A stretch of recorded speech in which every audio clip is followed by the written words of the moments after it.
자, 어젯밤에 제가 구독자방에다가 이렇게 이더리움에 대한 호재를 하나 올려드렸는데 확인하셨을까요? 뭐 보신 분들도 계실 테고 뭐 안 보신 분들도 계시겠지만 일단은 지금 이 내용을 처음 접하신 분들도 혹시 계실 수 있기 때문에 제가 어제 올려드렸던 자세한 내용들을 영상을 통해서 전달을 드리려고 하는데, 자, 보시면 아시겠지만 스위프트 하게 되면 어떤 코인이 생각이 나시나요? 이더리움은 아니죠. 이더리움 말고 바로 리플이 생각이 나실 거예요. 아마 리플이 꿈꾸던 역할을 이더리움이 현재 하고 있는 부분들이고, 이렇게 이더리움이 사용됨에 따라서 어떤 결과가 나올 수 있는지, 이더리움에 과연 어떤 긍정적인 영향을 미칠 수가 있을까요? 자, 먼저 어저께 나왔던 기사인데요. 내용들을 살펴보시게 되시면 2026년도 중반부터 해가지고 11개 국가에서 개인이 송금할 수 있게끔 사용이 된다라고 얘기가 나와주고 있습니다. 자, 이게 무슨 말일까요? 11개 국가에서 개인이 송금하라는데, 그리고 기관들이 송금을 하는데 이더리움을 사용을 한다라는 것인데, 이더리움이라는 코인을 전송하는 데 쓰이는 게 절대로 아닙니다. 오해하시는 분들이 계실까봐 그래요. 이더리움을 돈을 송금을 하는 데 쓴 것이 아니라 바로 이더리움에 대한 기반을 사용하는 거예요. 이더리움 인프라 기반을 사용을 한다라는 거예요. 쉽게 말씀을 드리게 되면 전송을 할 때 이더리움의 네트워크를 사용을 한다라고 보시면 되실 것 같습니다. 자, 이더리움의 네트워크를 이용하는 것과 이더리움 가격과의 상관관계가 어떻게 될 수가 있을까요? 자, 보시면 이더리움의 초당 24,000거래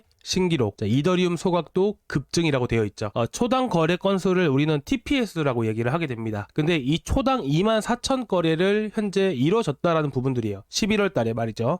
근데 여기서 핵심은 뭐냐면 이더리움, 자, 초당 24,000 거래를 했다는 부분들인데, 이게 거래라는 것 자체가 트랜잭션이라고 얘기를 하게 되는 것이에요. 이게 이더리움 기반으로, 자, 이더리움 네트워크를 사용한 거래가 이만큼 터졌다라는 것이죠. 여기서 핵심은 뭐냐면요, 바로 이더리움이 소각량이라는 게 급증했다는 거예요. 거래라는 게 급증을 하게 되었을 때는 이더리움에 대한 소각량이 급증을 한다라는 부분들이죠.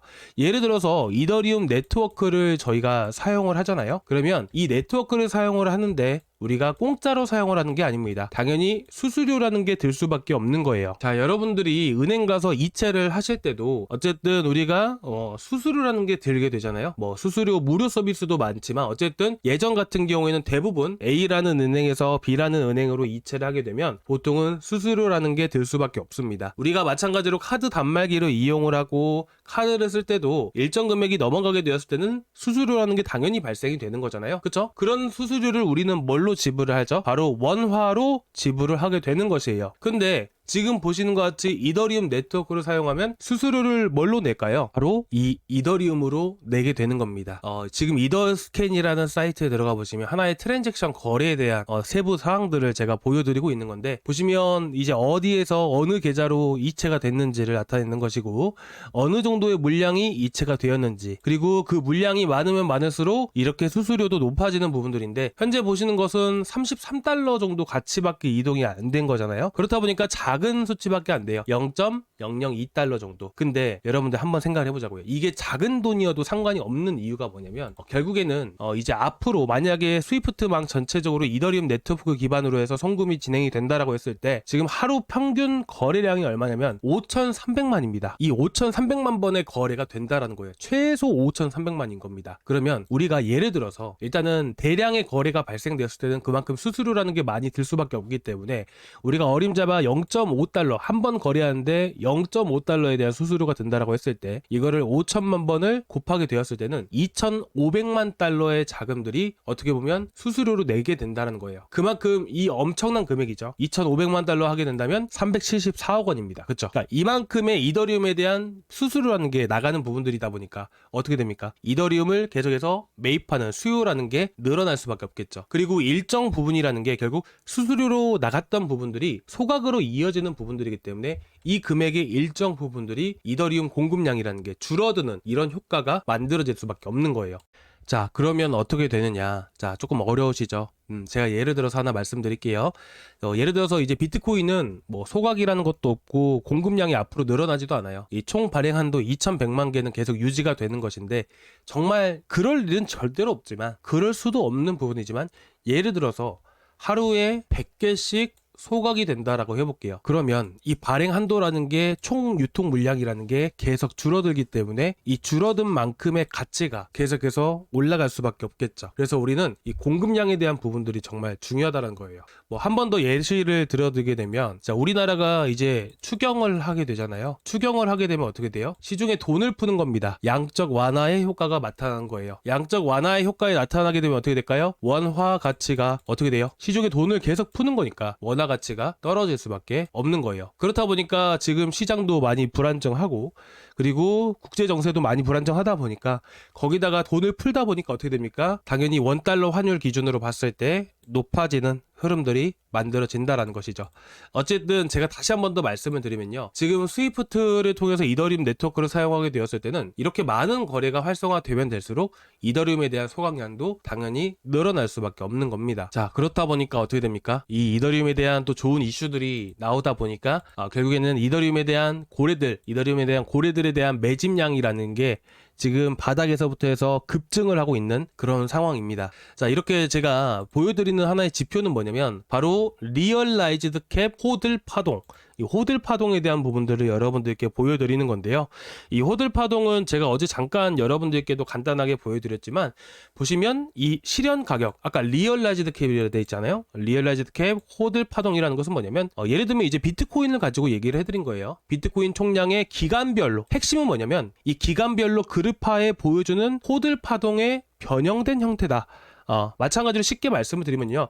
이더리움에 대한 총량이에요. 총량을 기간별로 해가지고 매수세가 나타나는지 매도세가 나타나는지를 보여주는 겁니다. 쉽게 말씀을 드리면 대표적으로 리플을 가지고 한번 봐볼까요? 자, 보시면 제가 이 단기 투자자들에 대한 흐름들은 싹 다 지워버린 겁니다. 그리고 장기 투자자들에 대한 흐름들만 여러분들이 보고 계시는 거예요. 자, 여러분들이 어떤 코인을 들고 계시던 간에 이걸 여러분들이 꼭 보셔야 되는 이유가 뭐냐면, 자, 보시면 리플이 한 차례 급등을 보이니까 어떻게 되나요? 자, 이 물량들, 앞에서 쌓아놨던 이 물량들이 다 매도되는 게 보이시죠? 쭉 내려가면 물량이 다 던지는구나 라고 보시면 됩니다.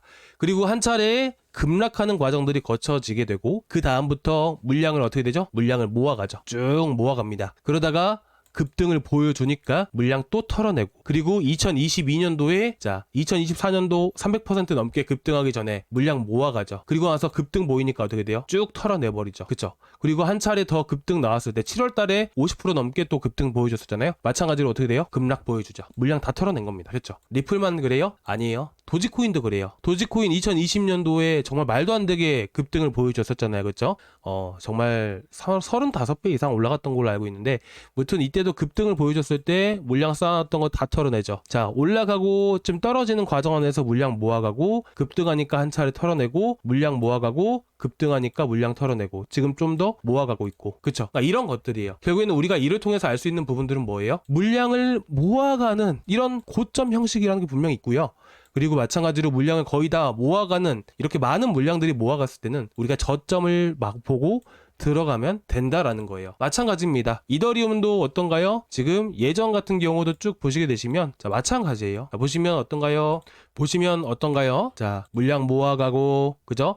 조정이 나오고 물량 모아가고, 자, 올라가니까 물량 털어내고, 물량 모아가고, 물량 털어내고, 물량 모아가고, 그리고 올라가니까 물량 털어내고, 물량 모아가고, 올라가니까 물량 털어내고, 지금 또 물량 모아가고 있죠. 그죠? 그래서 여러분들이 이더리움 진짜 앞으로 어떻게 보면 이 암호화폐 시장이라는 게 활발하게 됐을 때는 이더리움이라는 게 결코 무너지지 않고 다시 한 번 더 강세를 보일 수밖에 없는 코인이라고 보셨으면 좋겠습니다. 정말 좋은 코인이고 미래가 정말 밝은 코인이기 때문에 너무 걱정하지 않으셨으면 좋겠고요. 자, 그리고 이제 제가 어저께도 잠깐 보여드렸지만 리얼라이즈드 캡, 이게 뭐라고 했죠? 리얼라이즈드 프라이스. 자, 보시면 어떤 건가요? 자, 시장 참여자들에 대한 실제로 어떤 가격대에서 자산을 보유하고 있는지를 보여주는 겁니다. 그렇죠? 이게 뭐예요? 현재 세력들, 고리들에 대한 평균 매입가를 나타내는 거예요. 그쵸? 이 평균 매입가 구간이 가장 중요한 이유가 뭐냐면 이 라인들, 자, 제가 지금 그어놓은 이 라인들이 세력들, 고래들에 대한 평균 매입가입니다. 어떤가요? 이탈하니까 하락 추세, 돌파하니까 급등, 지지해주고 급등, 그쵸? 이탈하니까 하락 추세, 지지해주니까 급등. 가장 중요한 라인들 아닐까요? 우리의 매수 타점이자 우리가 가장 잘 봐야 되는 이 강한 지지 라인이라는 것을 우리가 알 수가 있는 겁니다. 제가 그래서 지금 어쨌든 리플, 이더리움, 도지코인 뭐 너나 나나 할 것 없이 모든 코인들을 다 볼 수가 있습니다. 그래서 혹여나 지금 여러분들의 코인은 어떤지, 그리고 지금 이더리움뿐만 아니라 리플뿐만 아니라 다른 코인들도 들고 계실 건데 여러분들이 걱정되시는 코인들이 분명히 있으실 거고, 자, 그런 코인들 또 이제 궁금하시면 언제든지 말씀을 해주시고요. 제가 뭐 댓글에다가 말씀을 해주셔도 좋은데, 문제는 뭐냐면 제가 그거를 여러분들께 영상을 통해서 전달드리기가 좀 많이 어려워요. 요청이 좀 많아가지고. 그래서 구독자방에서 상담을 하드리고 있습니다. 그래서 여러분들이 궁금하시거나 걱정되시는 코인 있으시면 구독자방 꼭 참고해서 보시기 바라고 말씀을 해주시면, 제가 이런 지표들 있잖아요, 정말 많이 있어요. 수백 가지 지표가 있고요. 정말 중요한 지표들을 해가지고 앞으로 어떻게 우리가 대응을 해나가고 실제 세력들은 어떻게 모아가고 있는지, 아니면 던지고 있는지, 이런 것들을 좀 자세하게 말씀을 드리도록 하겠습니다. 그래서 저희 고정 댓글란에 보시면 구독자방 링크가 있고요. 이 링크를 클릭을 하시면 이 페이지가 나오게 됩니다. 자, 여기서 실시간 소통방 입장 눌러주시고 제출 버튼까지 눌러주시면 제가 구독자방 아침에 바로 초대를 해드릴 거고요. 자, 오늘 영상 좀 어떠셨을까요? 조금이나마 도움되셨다면 구독과 좋아요 한 번씩 부탁드려도 될까요? 자, 구독과 좋아요, 전체 알람 설정까지 한 번씩 꼭 부탁드리도록 하겠습니다. 자, 오늘 여기까지 준비했고요. 다음 시간에 또 뵙도록 하겠습니다. 감사합니다.